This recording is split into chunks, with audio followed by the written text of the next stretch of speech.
ധാരാളം ചരിത്ര സ്മാരകങ്ങൾ തലയുയർത്തി നിൽക്കുന്ന നഗരമാണ് നമ്മുടെ തലസ്ഥാന നഗരം. നഗരത്തിന്റെ ഒത്ത നടുക്ക് നൂറ്റാണ്ടുകളുടെ ചരിത്രം വിളിച്ചോതുന്ന വാസ്തു മായാജാലമാണ് Napier museum. Hello guys, welcome to Bharat Flick. ചരിത്രത്താളുകളിൽ മറഞ്ഞിരിക്കുന്ന കഥകൾ തേടി ചരിത്രമൊളിപ്പിക്കുന്ന സ്മാരകങ്ങൾ എന്ന സീരീസിലൂടെ നമുക്കൊരു യാത്ര പോകാം. നേപ്പിയർ മ്യൂസിയത്തിന്റെ ചരിത്രം ആരംഭിക്കുന്നത് ഉത്രം തിരുനാൾ മാർത്താണ്ഡവർമ്മയുടെ കാലത്താണ്.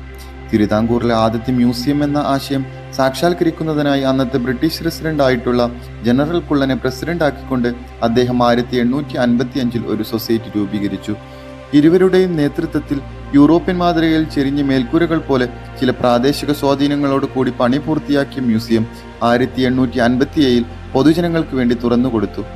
3 വർഷങ്ങൾക്ക് ശേഷം 1860 ആയില്യം തിരുനാൾ രാമവർമ്മ ഭരണമേറ്റു. പിന്നീട് 1872 അന്നത്തെ മദ്രാസ് ഗവർണറായിരുന്ന ലോർഡ് നേപ്പിയർ തിരുവിതാംകൂർ സന്ദർശിച്ചു. കേരളത്തിന്റെ പരമ്പരാഗതമായ വാസ്തുവിദ്യയിൽ ആകർഷനായ അദ്ദേഹത്തോട് കൂടുതൽ സൗകര്യങ്ങളുള്ള ഒരു മ്യൂസിയം എന്ന തന്റെ ആഗ്രഹം മഹാരാജാവ് പങ്കുവച്ചു.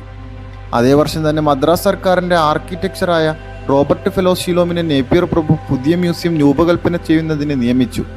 അങ്ങനെ 1873 ഇന്ന് നമ്മൾ കാണുന്ന പുതിയ മ്യൂസിയത്തിനുള്ള തറക്കല്ലിട്ടു. ഇതിനിടയിൽ 1874 പഴയ കെട്ടിടം പൂർണ്ണമായി ഇടിമിന്നലേറ്റ് നശിച്ചു. കേരള വാസ്തുവിദ്യ വിശദമായി പഠിച്ച റോബർട്ട് ഫെലോസ് ഷിലോം ചുരുങ്ങിയ സമയം കൊണ്ട് സ്വദേശിയും വിദേശിയും സഹകരിപ്പിച്ച് 1880 പുതിയ മ്യൂസിയത്തിന്റെ രൂപകൽപ്പന പൂർത്തിയാക്കി. ഇന്ത്യൻ മുഗൾ ഇസ്ലാമിക് ഗോതിക് വാസ്തുവിദ്യകൾ സമന്വയിപ്പിച്ച് നിർമ്മിച്ച ഈ മായാജാലം ഇന്തോ സാർസനിക് വാസ്തുവിദ്യയുടെ ആദ്യകാല ഉദാഹരണം കൂടിയാണ്.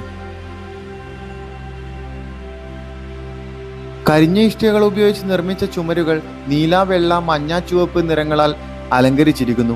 സ്ലൈഡിംഗ് വാതിലുകളും കമാനവേദികളും ഉപയോഗിച്ച് നിർമ്മിച്ച കെട്ടിടത്തിന്റെ 4 വശങ്ങളിലുമായി 4 കൂറ്റൻ വാച്ച് ടവറുകൾ തലയുയർത്തി നിൽക്കുന്നു. ടവറിന്റെ മുകളിലെത്താൻ ഇടുങ്ങിയ ചവിട്ടുപടികൾ ഉണ്ടെങ്കിലും നിലവിൽ ഇവിടം സന്ദർശകർക്ക് അനുമതിയില്ല. വിശാലമായ സെൻട്രൽ ഹാളുകൾ നീളമുള്ള ഇടനാഴികളാൽ ബന്ധിപ്പിച്ചിരിക്കുന്നു. കൊത്തുപണികളോടുകൂടിയ ബാൽക്കണികൾ സെൻട്രൽ ഹാളിന്റെയും സൈഡ് ഹാളുകളുടെയും ഭംഗി വർദ്ധിപ്പിക്കുന്നു. വെന്റിലേഷനോട് കൂടിയ ഇരട്ട മതിലുകൾ കെട്ടിടത്തിന് സ്വാഭാവികമായ എയർ കണ്ടീഷനിങ് നൽകുന്നു. കേരള ചരിത്രത്തിലെ ആദ്യ മ്യൂസിയമായ നേപ്പിയർ മ്യൂസിയം കേരളത്തിന്റെ സാംസ്കാരിക പ്രൗഢിയുടെ അടയാളമായി 1.5 നൂറ്റാണ്ടിനിപ്പുറം ഇന്നും തലയുയർത്തി നിൽക്കുന്നു. Thank you for watching.